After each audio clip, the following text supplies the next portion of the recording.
कल का मैच इंतहाई इंटरेस्टिंग रहा। लाहौर और कराची के दरमियान मैच था, लाहौर में था, लेकिन हुआ क्या कि बस कहते ना पीएसएल का जो मैच था इसमें सबकी नजरें भी होती हैं जब लाहौर कराची आमने सामने होते हैं, लेकिन मैच में बारिश हो गई।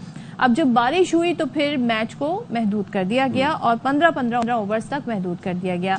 हुआ ये कि अब मैच जब रोका गया तो फिर उसके बाद लाहौर कलंदर्स ने 15 ओवर्स में 8 विकेट पर 160 रन बनाए और टारगेट 161 रन का फिर कराची किंग्स को मिला। लेकिन जो डकवर्थ लुइस मेथड है उसके तहत फिर जी चेंजेस हुई, तब्दीली हुई और कराची को 168 यानी 168 का टारगेट मिला।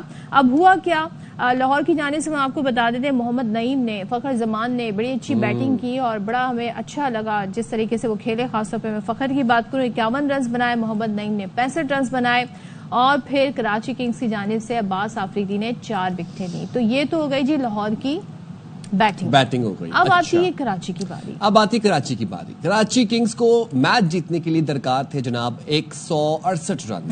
हदफ मिला था उनको। वार्नर और साइफर्ट ने 3 ओवर्स में 40 रन का आगाज दिया। डेविड वार्नर 13 गेंदों पर 24 रन बनाकर आउट हो गए। साइफर्ट की बात करें, साइफर्ट ने जी 10 गेंदों पर बनाए 24 रन और उन्होंने इनिंग खेली अपनी, वो भी फिर आउट हो गए। साद बेग भी ज्यादा देर तक मुजाहमत ना कर सके, हमने देखा। अच्छा, और 55 रन बनाकर साद बेग भी चलते बने। अब आखिरी लम्हा में हुआ ये कि आए इरफान नियाजी और मोहम्मद नबी। लाहौर के हाथ में मैच था, अब तक लाहौर के हाथ में मैच था, आप याद रखिए भाई। जैसे आए इरफान नियाजी और मोहम्मद नबी, क्या शानदार बैटिंग का मुजाहरा हुआ। और मैं आपसे कहता हूं कि हार्ड हिटिंग से आखिरी 3 ओवर्स में 48 रन बनाकर मैच किंग्स ने अपने नाम कर लिया।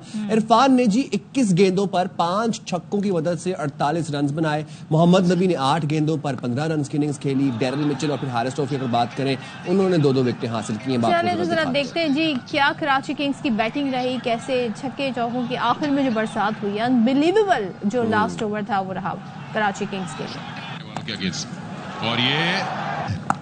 और डेविड वार्नर ने खेली गई और ये फिर से शानदार। अच्छा, हमने पावर प्ले का भी अच्छा इस्तेमाल किया। कराची किंग्स की बात करें, कराची किंग्स ने पावर प्ले का अच्छा इस्तेमाल किया और शुरू में उन्होंने बड़े अच्छी फाउंडेशन दे दी। उसके बाद मैच फिर जब 4 विकेटें गिर गई 100 के स्कोर पे तो सबको लगा कि भाई ये क्या हो रहा है, विकेट अब नहीं मिलनी चाहिए।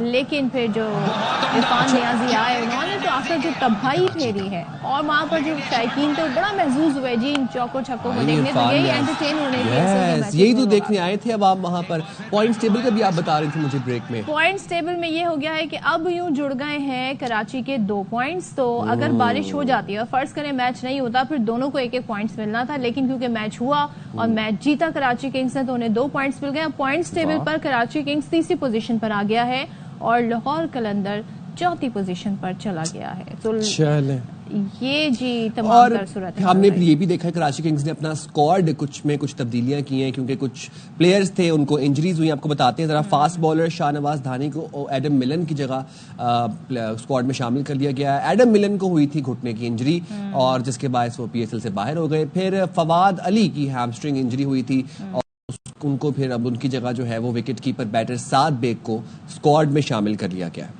चलें जी, बात कर लेते हैं सारी हाल पर। ये मैच बड़ा जबरदस्त रहा। शाहिद हाशमी हमारे साथ हैं। शाहिद साहब, बहुत शुक्रिया। और आपको लग रहा था कि आखिरी ओवर तक तो बस हालात जो थे तो समझ ही नहीं आ रहा था कि मैच किस तरफ जाएगा, चांसेस लाहौर के ज्यादा थे। ये हुआ क्या फिर आखिरी ओवर्स में, जरा आप अपने अंदाज में बताइए। देखिए, T20 मैच आखिरी बॉल आखिरी ओवर तक देखना चाहिए। जब 10वां ओवर डेरिल मिचेल ने किया उसमें साद बेग की विकेट गई, सिर्फ 2 रन बने। तो 5 ओवर्स में कराची किंग्स को 66 रन चाहिए थे। मुश्किल जरूर थे, लेकिन इरफान खान नियाजी थे, फिर उसके बाद नबी भी थे, अब्बास आफरीदी भी अच्छी खासी बैटिंग कर लेते हैं, आमिर जमाल भी बहुत अच्छी बैटिंग करते हैं। लेकिन कल जिस तरह इरफान खान ने बैटिंग की, उन्होंने बता दिया कि उनमें पोटेंशियल है, बड़ा टैलेंट है। 5 छक्के 2 चौके लगाए, 48 नॉट आउट सिर्फ 21 गेंदों में और मैच जितवाया। आखिरी 3 ओवर में 48 रन चाहिए थे और वो जो ओवर शाहीन ने करवाया 13वां ओवर, उसमें 21 रन बने। 3 छक्के इरफान ने लगाए और शाहीन को छक्के लगाना आसान काम नहीं है, लेकिन इरफान ने बड़े अच्छे छक्के लगाए। अगले ओवर में हारिस रऊफ को 20 रन पड़ गए तो 41 रन तो यही आ गए थे और आखिरी ओवर में फिर 7 रन इतना मुश्किल नहीं थे जो डेरिल मिचेल ने किया और उस पर छक्का लगा के इरफान ने जितवाया मैच। तो ये होती है इनिंग्स। ये होती है T20 की इनिंग्स के डीप लेके जाएं जब आप चेस कर रहे हो, इसलिए कि 12, 14, 15 रन भी पर ओवर बन सकते हैं, लेकिन आपको अपने ऊपर बिलीफ रखना चाहिए। और जब इरफान पोस्ट मैच में आए फॉर शाहीन, उनका बुरा दिन था, अच्छी बॉलें नहीं कराई, क्या हुआ उनको? इतनी मार कह रही थी, इतने छक्के कैसे पड़ गए? शुरू में टीम साइफर्ट ने भी उनको काफी टेक ऑन किया, और फिर जिस तरह इरफान ने किया, पहली गेंद वो यॉर्कर कराना चाह रहे थे, उसपे छक्का पड़ गया, फिर बाकी 2 गेंदें तो बहुत ही बुरी थी, दोनों शॉर्ट बॉलें थी। इस तरह की शॉर्ट बॉल आप करेंगे, जबकि इरफान ने पूरा दूसरा जो छक्का मारा पूरा ऑफ साइड पे हट गए थे, फिर भी शाहीन के पास स्टंप्स थे, उन्होंने स्टंप्स को टारगेट नहीं किया और वो छक्का लग गया। लेकिन होता है, हर बॉलर से इसी तरह होता है, और हर बैट्समैन जब उसका दिन होता है, उसके बल्ले पे बॉल आ रही होती है तो इसी तरह होता है। हम न्याजी की बात कर रहे थे, साद बेग ने भी कल अच्छी कमाल की बैटिंग करके बड़ा मुतासिर किया है। आपको क्या लगता है कि फाइनली ये वो PSL अब आ गया जिसमें हम जो टैलेंट ढूंढना चाह रहे थे, हमें वो टैलेंट मिल गया है? कुछ टैलेंटेड प्लेयर आए हैं, जैसे साद बेग ने भी काफी, उनको भी चांस मिले थे, कुछ डर के खेल रहे थे। कल उन्होंने बड़ा खुल के बैटिंग की, जिससे लगा कि कोचेस ने उनको समझाया कि देखो अब फियरलेस क्रिकेट है, अब अगर आप डरोगे कि मुझसे नाकामी हो गई, आप 3 बॉलें खेल लो, लेकिन उन 3 बॉलों में कम से कम 2 पे चौके या छक्के का इरादा रखो, तो आप कम से कम 1 चौका या 1 छक्का तो मारोगे। कल साद ने भी अच्छी बैटिंग की, इरफान ने भी अच्छी बैटिंग की, और एक दिन पहले हसन नाम अच्छी बैटिंग, ये गुड साइंस फॉर पाकिस्तान। बहुत